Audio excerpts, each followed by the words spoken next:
영어에 대한 부담감을 없애고 미래를 탄탄히 준비할 수 있는 공부법, 어떤 건지 알아볼까요? 우리나라는 수십 년 전부터 영어 교육의 중요성을 깨닫고 보다 효율적으로 영어를 학습할 수 있는 방법들을 연구하고 있는데요. 이것 또한 영어 학습법에 대해 고민하며 아이들의 실력을 키우는 데 도움을 주고 있다고 합니다. 문법이 녹아 들어간 독해를 하기 위해서는 문법을 거의 이른바 내 장난감 가지고 놀듯 그렇게 해야 될 정도로 이제 능숙해져야 됩니다. 그러면은 사실 시간이 꽤 걸리죠. 그렇다라고 할 것 같으면은 이미 논리 회로를 충분히 형성시켜서 그런 수업을 들을 수 있는 5학년, 6학년 때부터 시작하는 것이 그 레벨까지 올라가는 데 있어서 좀 안정적인 시간을 확보하는 것이 가능하다. 이러한 측면에서 제가 그때부터는 입시 영어를 하는 것이 상당히 괜찮다라고 말씀드리는 부분입니다. 이곳은 입시 영어에 포커스를 맞춰 수업이 진행되는데요. 물론 지루한 수업이 이어지면 재미도 없고 수업을 따라가기 힘들겠죠. 하지만 이곳의 분위기는 다릅니다. 초등학생 아이들도 수업을 잘 따라가며 실력을 키워가고 있는데요. 전에 뭐 어떤 가족이 있어, 알겠어? 아빠가 애한테 시킬 때 뭐라고 해? 마 해라 그러잖아. 그래 안 그래? 뭔 말인지 이해가 돼? 그래서 사역동사 뭐 했다고? 마 해라 사역동사라고 하면 뭔 말인지 이해됐어? 여러분들이 학교에 지각하면 옛날 같은 경우는 선생님이 일로 와 하고 부르고 퍽퍽 때리고 애가 잉잉하고 올 때까지 때린다고. 뭔 말인지 따라왔어? 지각 안 했으면은 지각 한 애보단 착하잖아. 그래 안 그래? 그래서 선생님이 얘는 울리진 않아. 그래서 잉잉은 안 들어가. 영문법에서 반드시 암기해야 되는 것들을 어떤 재미있는 스토리와 결부시켜서 연상기어법으로 다 패키지화 시켜서 학생들한테 수업을 하면은 그러면 그게 도움이 되겠다는 판단을 제가 많이 했거든요. 도와줘요, 토르. 그러면 토르가 되는 이유는 투부정사의 to, 동사 원형의 r. 그래서 도와줘요, 토르를 기억하면은 학생들은 훨씬 빨리 기억하게 되죠. 오랜 기간 학생들을 가르쳐온 노하우를 바탕으로 탄생된 영어 지도법으로 학생들의 성취를 한껏 끌어올리고 있다는데요. 옛날에는 영어를 잘 못해서 자신감이 좀 없었는데 좀 자신감이 생긴 것 같아요. 문법이나 단어 같은 거를 많이 하다 보니까 전보다 더 늘었죠. 어려운 문법을 선생님이 암기하기 쉽게 되게 재밌게 설명해 주시는 게 좋은 것 같아요.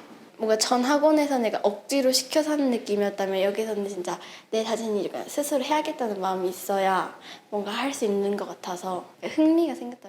학생이 어느 정도 논리가 올라가잖아요. 그러면 학생들한테 역질문이 들어와요.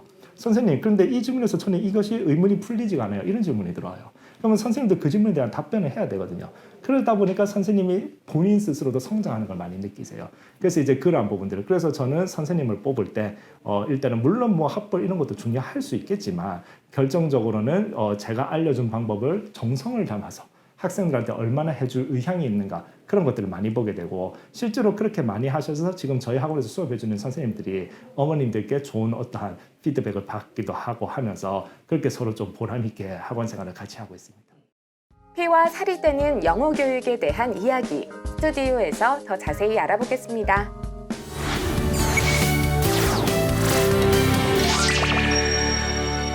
영어 교육에 관심 있는 분들에게 큰 도움이 됐을 거라고 생각합니다. 자, 오늘은 입시 영어 전문가 김경진 원장님 모셔서 좀 더 자세한 이야기 나눠보겠습니다. 원장님 안녕하세요. 네, 안녕하십니까. 초등학교 6학년 때부터 입시 영어를 준비해야 된다고 했는데 네네. 초등학교, 중학교, 고등학교 네네. 영어 공부에 어떻게 접근하는 게 좋을까요? 네네. 일단 입시 영어라고 하면은 문법과 독해를 중심으로 놓고 말씀드릴 수 있는데요. 근데 초등학교 같은 경우는 저학년과 고학년을 일단 구분할 필요는 있습니다. 저학년 때는 당연히 이제 흥미 위주로서 학생들을 좀 끌어줘야 할 것이고요. 고학년 때부터는 그래도 일정 부분 논리력이 형성되기 때문에 그 논리력을 자극하면서 어려운 단어들을 조금 암기시켜줄 필요가 있습니다.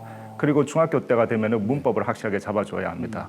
그리고 고등학교 때에는 중학교 때 탄탄하게 했던 문법을 근거로 해서 독해량을 최대한 늘리는 것이 핵심이 됩니다. 독해량을 늘리는 게 핵심이라고 이야기하셨는데 영어 독해를 잘하는 게 중요한데 어떻게 하면 잘할 수 있는 건가요? 네네. 그 부분에 대해서 사실 우리가 어렵게 생각할 필요가 없는 것이, 제가 학생들에게 권하는 방법은 너희들이 지금 예를 들면 미국의 뉴욕에 살고 있고, 그리고 너희들이 미국인들에게 한국어를 가르치는 선생님이라고 생각을 해봐라, 이런 조언을 해줍니다.